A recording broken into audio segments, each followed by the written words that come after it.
Hey now, yeah, good morning. Hey now, PSW staff, clients, friends. Join us for Film Scoring Monday class. This is, of course, when we look at a very famous scene and I take out the music. You come up with the best possible choice.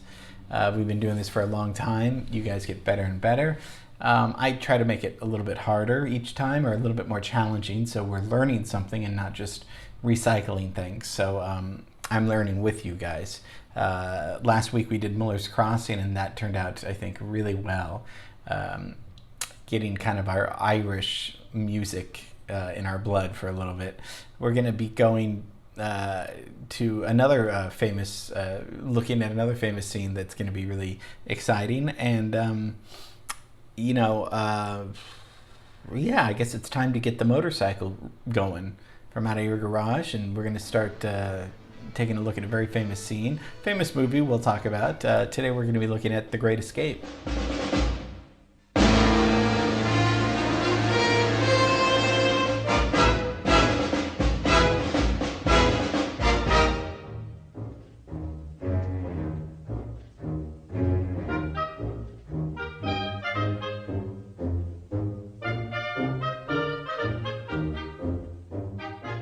The Great Escape, or as I call it, me moving out of my parents' house. That was mine. But this is a little bit larger of an escape. This is a 1963 American epic adventure war film starring the great Steve McQueen, who was one of the most famous actors in the 60s.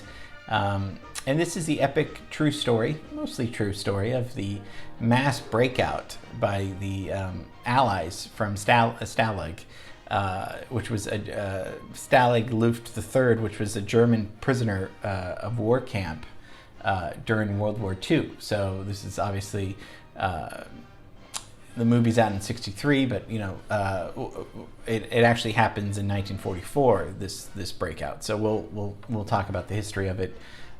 Let's first, and mostly it's very iconic for several reasons. Mostly the motorcycle chase and jump scene, which we're going to score and look at later. Considered one of the best stunts ever performed. Not by Steve McQueen, although he did do a lot of the motorcycle riding. So, but I mean, we got to get over there because right now I'm in Koreatown and the scene's not in Koreatown. So we got to get over there to where we're going to leave Miller's Crossing in New Orleans. We're going to go over to Fusen on the Austrian border. They filmed the scene pretty much on location, and this is where the famous motorcycle scene is going to take place. 1963. You're probably wondering, well, what's going on in '63? Because I do like to give context of when this movie comes out, and the budget was $3.8 million. It makes $11 million at the box office, so that's pretty good. Directed by John Sturges, who directed several other films, and music's written by Elmer Bernstein. No relation to Leonard Bernstein. They knew each other, and Leonard Bernstein was called the East Bernstein, and then if you were talking about the West Bernstein, that was Elmer. So, '63, what happens? Beatlemania starts to come in because the Beatles come out with their first album in 1963, Please Please Me. Huge. What else? Zip codes start being implemented. Everyone needs a zip code. I mean, so I didn't know that. Martin Luther King delivers his I Have a Dream speech. I don't know if you heard of that speech, but that's this year. Members of Ku Klux Klan, they dynamite the Baptist Church in Alabama, which is horrible. And another horrible event is that our president, JFK, is assassinated in '63, November 22nd. So the times they are changing. Times are always changing, but I feel like particularly in the '60s, almost every year something huge is impactful still is happening. So, and what movies come out? Well, we got Cleopatra coming out, huge epic movie. To Kill a Mockingbird comes out, which was also scored by Elmer Bernstein. So this is another score that he did, great score to that. And then Lawrence of Arabia comes out that same year. We did Lawrence of Arabia's film scoring class long time ago. So that's just a taste of culture that's going on. So Great Escape's based on a nonfiction book of the same name, Paul Brickell's book, and it's a first-hand account of this big escape by British prisoners of war from this German POW camp, and the movie portrays a fictionalized version of the escape. I mean, there were things that actually happened with the tunnels being built and all these things, but obviously for commercial purposes, you need a star, you need a cast, and you need a little bit of finessing just to get the audience in their seats, for better or worse. But it is based on a true event. On March 24th, 1944, one of the biggest things were carried out during World War II, where it was this mass escape of Allied soldiers from this German prisoner of war camp, and it was the largest attempted during World War II. It didn't have anything to do with the motorcycle jump, but that's Hollywood throwing in an extra oomph at the end to get people excited, and it is a very great scene, but don't think there was a motorcycle escape, but there was this escape nonetheless. Hundreds of men put their lives on the line, not only for freedom. I mean, if this is imprisonment, I mean, if you're in prison, I would think every minute of your day spent in prison is, how do I get out of here? And the Nazis were so evil and forceful of making sure people didn't leave. It's one thing that at least you weren't slaughtered and massacred, but I mean, it was just evil all around. It was a terrible time to be under Hitler's tyranny. The war ends, though. Well, it's about another year until the war ends, because this is in 44, war ends in 45, but still, a year's a long time. I mean, this has been going on a long time. I can't imagine that level. It's kind of like the Shawshank scene that we scored, the joyous moment that he felt when he kind of went through all those sewers. It's not the same, but you see my my parallel kind of a little bit. So and Steve McQueen stars as Captain Virgil Hiltz, one of the 3 Americans in the camp.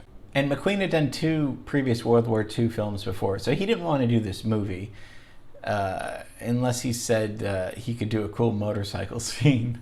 And they're like, okay, sure. I mean, that's what when you're a star, I guess you can do ridiculous, have ridiculous requests.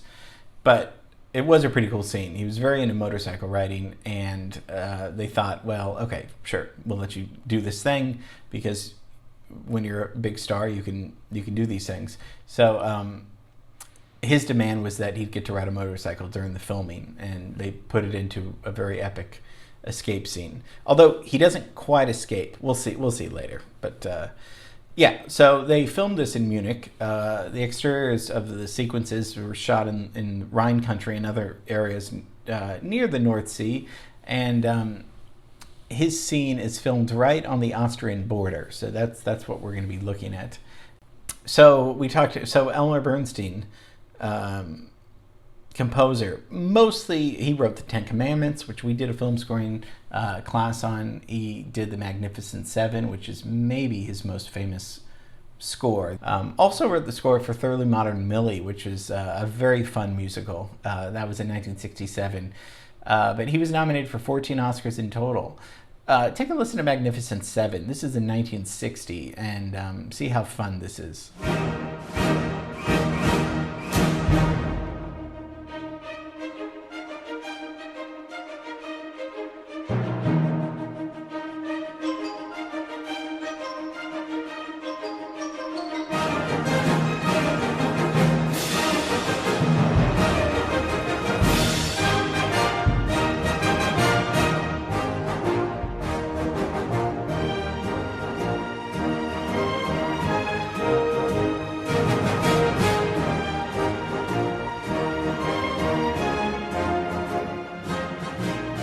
We hear some influences from Aaron Copland, right? Even though Copland had written the stuff in the 40s, he kind of established the American sound. And when you hear the Magnificent Seven, it sounds like a Western. I mean, it is a Western. The music sounds American, and we talked about why there's an American sound that Copland started and that Bernstein is still, doing and writing it so well. So just thought I'd play you a little clip of that. Okay, the scene, the bike jump. This is the very famous scene. This is the same motorcycle Henry Winkler used in Happy Days, actually, just in case you were wondering, because I had been up all night thinking about, I wonder where that motorcycle had been. It's really one of the most famous legendary escape scenes in movies. So he's on the run from prison, obviously, outnumbered by all these Nazis. But he's just a few yards away from the Swiss border, which is where freedom is. But the Nazis are moving in, and he takes he gets on his bike and goes over a 6-foot barbed wire fence. That's the only scene that required a stunt. So that is not Steve McQueen doing that one jump.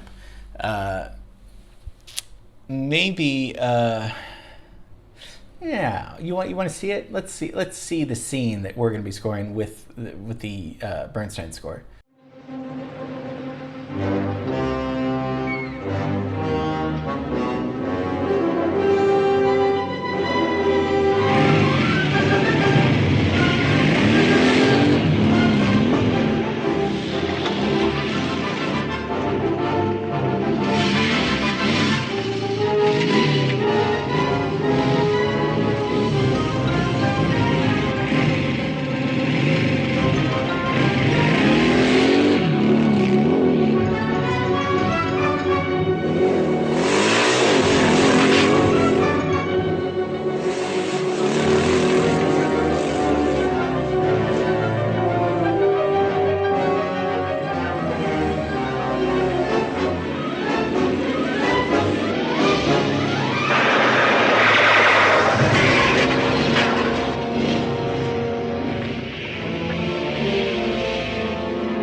So he crashes, of course. He makes a few of the leaps, but then he crashes with the barbed wire. So, it's kind of too bad, but it might have been too Disney-like or fantasy-like to be like, he made it.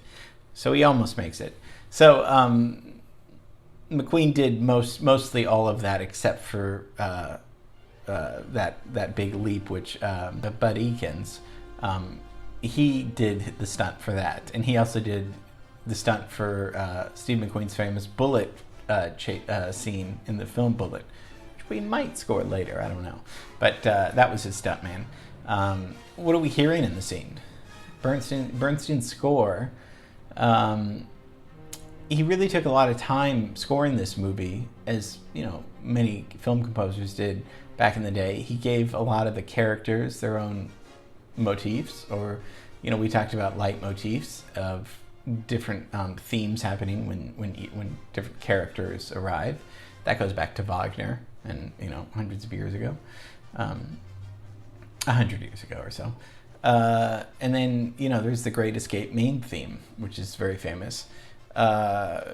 This was such a popular score, though, and it supposedly it helped Bernstein live. He lived off the score's royalties for the rest of his life. So it's kind of cool to think that you work really hard and then it's successful and then you're like, okay, I can retire now. So it doesn't always happen, but it does happen. The score also has, there's militaristic sounds because of the military, and there's some warm, lovely, soft themes in it that, and that always is good to humanize these prisoners, to give them some emotion, where they're not just robots. But it is also, if we hear, there's a lot of bravery in the music, and I wonder why. These are some of these questions we just don't know. So let's take a look at the scene. Sans music.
So here's what I want to do. Okay, if you notice in the score goes through changes. It's a minute-long scene, which is a little longer than I let you guys do. But I figured I really want a thoroughly thought out and composed score.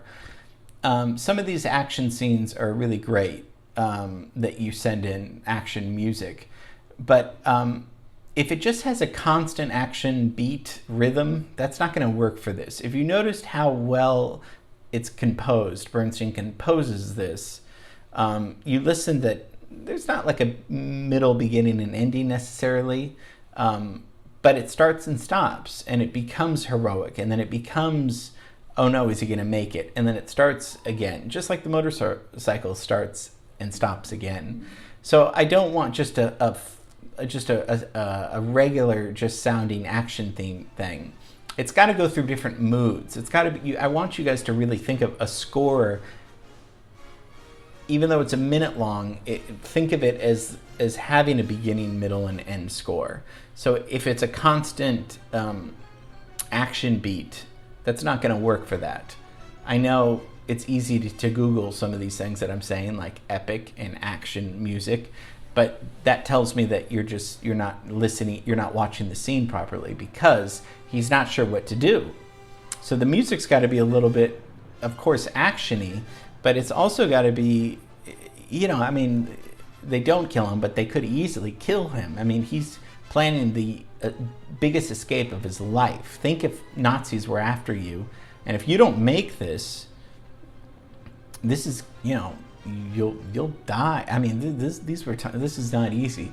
And what Bernstein does is he breaks up the score. So he's not just writing. This is not going to be Hans Zimmer drums throughout the whole way, because this is more of a thoughtful action sequence, because you see his expressions, you see the close-up, you see him going back, starting and stopping. So I do want you to find a piece of music that almost tells a story with using action, it should be exciting. So I'm not saying it shouldn't be exciting, it should be exciting, but I don't want just a constant beat of excitement, of pumping up, because I just don't feel like that's a cop-out. We need to really start thinking about a film score, and a film score sometimes can just be a heroic beat going on, but that's more for like trailer music or something like that. This is a very important scene, so take time with it. Let me know if you have questions. I'm here for you. This is going to be harder, so I don't want you to just send action theme and email it to me and say, well, this is it. And this might require you to listen to several things and then to say, oh, in minute 3 of this action scene, it goes from soft to actiony to, I want it to go through the different emotions. Even though this is only a 1 minute, escape scene, it should have different levels of adventure in it. It's not just an adventure theme.